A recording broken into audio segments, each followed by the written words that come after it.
ओम नमो भगवते वासुदेवाय नमहा। नमस्कार सखी सोबती या माझ्या यूट्यूब चॅनलमध्ये तुमचं मनापासून स्वागत। आजच्या या व्हिडिओमध्ये आपण श्रीकृष्ण मोरपंख धारण का करतात याविषयी थोडक्यात माहिती पाहणार आहोत। ही संपूर्ण माहिती पाहण्याआधी तुम्ही जर या चॅनलवरती नवीन असाल आणि श्रीकृष्णाचे भक्त असाल तर चॅनलला सबस्क्राइब करा आणि कमेंटमध्ये ओम नमो भगवते वासुदेवाय नमः लिहायला विसरू नका। चला तर मग आजच्या या नवीन व्हिडिओला सुरुवात करूया। एक दिवस कृष्णाने आपली बासरी वाजवून सर्वांना झोपेतून उठवण्याचा निर्णय घेतला। तेव्हा तो बासरी वाजवत होता तेव्हा सर्व प्राणी मंत्रमुग्ध झाले आणि ते कृष्णाकडे आले आणि नाचू लागले। डोंगरावरून मोरही येऊन नाचू लागले। बासरीच्या सुरात ते खूपच मोही झाले होते। दररोजच्या नियमाप्रमाणे त्यांनी बासरीच्या सुरांचा आनंद घेतला।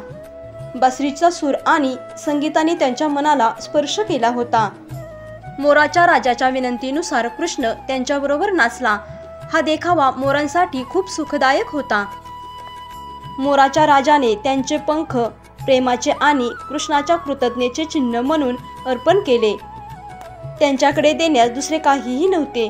कृष्णाने त्यांचे प्रेम स्वीकारले आणि तेव्हापासून त्यांच्या कपाळावर मोरपंख घालण्यास सुरुवात झाली। त्यानंतर दुसरी कथा अशी आहे की वनवासाच्या काळात माता सीतेला तहान लागली होती। तेव्हा श्रीरामाने सर्वत्र पाहिले पण पाणी कोठेच मिळेना। सर्वत्र जंगलच दिसत होते। तेव्हा श्रीरामाने पृथ्वी मातेला प्रार्थना केली की जेथे कुठे पाणी असेल तेथे जाण्याचा मार्ग आम्हाला दाखव। तेव्हा तिथे एक मयूर आला व तो श्रीरामाला म्हणाला, येथून थोड्याशा अंतरावरच जलाशय आहे, चला मी आपणास हा जलाशय दाखवतो। पण मार्गात मी उडत जाईल आणि आपण चालत येणार, त्यामुळे चुकामुक होऊ शकते। म्हणून मी मार्गात एक एक पंख टाकत जाईल, त्यामुळे आपणास मार्ग सापडेल व आपण जलाशयापर्यंत पोहोचाल। आपणास माहीत आहे की मयूर पंख हे विशेष काळी एका विशेष ऋतूमध्ये आपले पंख तुटून पडत असतात। पण मोराच्या इच्छेविरुद्ध पंख निघत असतील तर त्याचा मृत्यू होत असतो आणि तेच झाले, त्याचे पंख निघत होते, त्यामुळे त्याचा मृत्यूचा काळ जवळ आला होता। तेव्हा मोर म्हणाला की मी किती भाग्यशाली आहे की जो जगाची तहान भागवतो त्या प्रभूची तहान भागवण्याचे मला सौभाग्य प्राप्त झाले।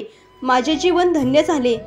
आता मरतानाही माझी काही इच्छा शेष राहिली नाही। तेव्हा श्रीरामाने मयूरास म्हटले की माझ्यासाठी जे मयूरपंख इच्छेविरुद्ध काढून मार्गात टाकलेस त्यामुळे तुझे माझ्यावर ऋण झाले आहे व जो ऋणानुबंध झाला आहे हे ऋण मी पुढच्या अवतारात नक्की फेडेल।